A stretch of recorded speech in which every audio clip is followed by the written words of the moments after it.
আসসালামু আলাইকুম। আশা করছি সবাই ভালো আছেন। তো অনেকদিন পর আবারও একটি নতুন ভিডিও নিয়ে চলে আসলাম। আমার মনে হলো আমার মনের কষ্টের কথাগুলো আপনাদের কাছে শেয়ার করি। আসলে আপনারা ছাড়া আর আমার কি আছে? কারণ একজন খামারির কষ্ট ভালোভাবে বুঝতে পারে। তো আমার এখানে ১,০০০ মুরগি ছিল। ওইখান থেকে আজকে প্রায় ৬০-৭০ টা মতো মুরগি মারা গেছে। তো হঠাৎ করেই মারা গেছে। এর জন্য আসলে ভিডিওটা করা আমি চাই যে আমি যে ভুলগুলো করছি হয়তো আপনারা এই ভুলগুলো না করেন। কারণ একটা খামারি অনেক পরিশ্রম করে, অনেক শ্রম দেয়, অনেক কষ্ট করে, দিনরাত এক করে পরিশ্রম করে দিন শেষে কয়েকটা টাকা পাওয়ার জন্য। কিন্তু নিজের ২-১টা ভুলে যদি এরকম হয়, প্লাস ধরেন একটা খামারে বাচ্চা উঠাইতে গেলে প্রথম অবস্থায় অনেক বুইঝা শুইনা চিন্তা ভাবনা কইরা কিন্তু খামারে বাচ্চা উঠান লাগে। তো প্রথমত আমার ভুল একটাই ছিল যে আমার যে শেডটা এটা একটু বন্ধের মাঝখানে ছিল। ওইখানে গাছপালা তেমন বেশি ছিল না, মানে একটু রোদ পড়লেই পুরো তাপটা শেডের ভিতরে পড়তো। তো আমার আরও আগেই সেফটি নেওয়া উচিত ছিল, যে যে কোনো একটা ব্যবস্থা নেওয়া উচিত ছিল। আমি হয়তো নেই নাই, আমি ভাবছি নর্মালভাবেই ঠিক হয়ে যাব, মানে এত বেশি ভাবে আমি চিন্তা করি নাই। তো যেটা হয়ে গেছে তো হয়ে গেছে। তো আপনাদেরকে একটা কথাই বলবো, আপনারা যারা ব্রয়লার মুরগি পালন করেন, বিশেষ করে ব্রয়লার সোনালি অথবা অন্য কোনো হইলে তাও একটু সমস্যাটা কম হয়, কিন্তু ব্রয়লারটা একটু বেশি সমস্যা হয়।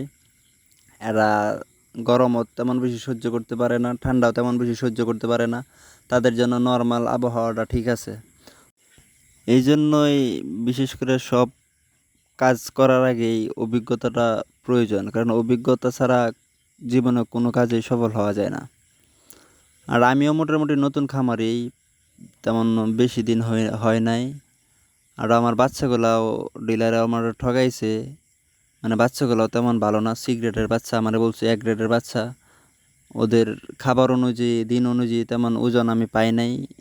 আমার মনে হইতেছে এই সালানে মোটামুটি আমার ভালো টাকায় লস হওয়ার সম্ভাবনা আছে।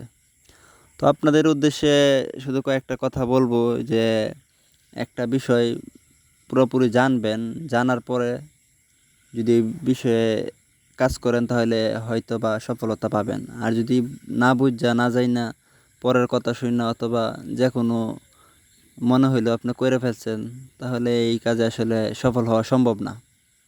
তো আমি যদি আগে এইসব বিষয়গুলা জানতাম, যে এরা এত সহজে স্ট্রোক করে মারা যায়, প্লাস তাইলে আমি হয়তো বা ব্রয়লার না উঠাইতাম, হয়তো অন্য মুরগি উঠাইতাম, নয়তো ব্রয়লার উঠাইছিলাম যে কোনো একটা ব্যবস্থা রাখতাম, জেনারেটরের ব্যবস্থা রাখতাম।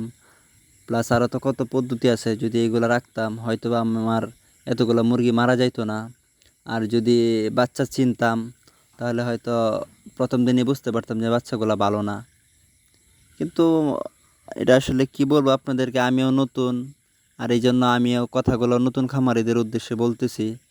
দেখেন, আপনারা হয়তো অনেক শখ করে অনেক স্বপ্ন নিয়ে একটা খামার করেন, অনেক টাকা ইনভেস্ট করেন, তারপরে অনেক পরিশ্রম করেন, দিনরাত এক করে পরিশ্রম করার পরেও যদি একটা শেডেরতে লস হয় তাহলে আসলে এটা খুবই দুঃখজনক।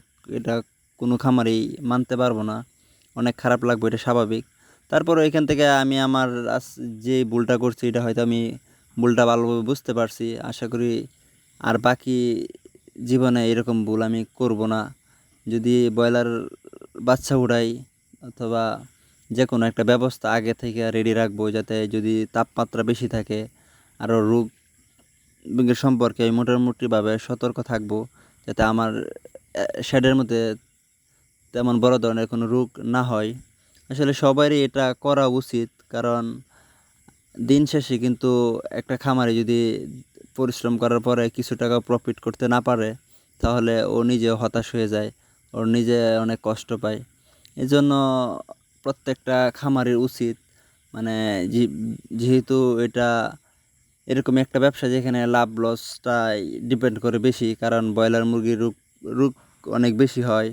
প্লাস ওদের এত গরম ওরা সহ্য করতে পারে না, আর অল্প দিনে বড় হয়ে যায়। তার মানে সব দিক মিলায়া অল্প দিনে যেহেতু বড় হয়ে যায়, এই জন্য ওদের পিছনে একটু শ্রমটাও বেশি দেওয়া লাগে, যাতে এরা সহজেই বড় হইতে পারে। বেশি কষ্ট করা লাগে, একটু যত্ন নেওয়া লাগে।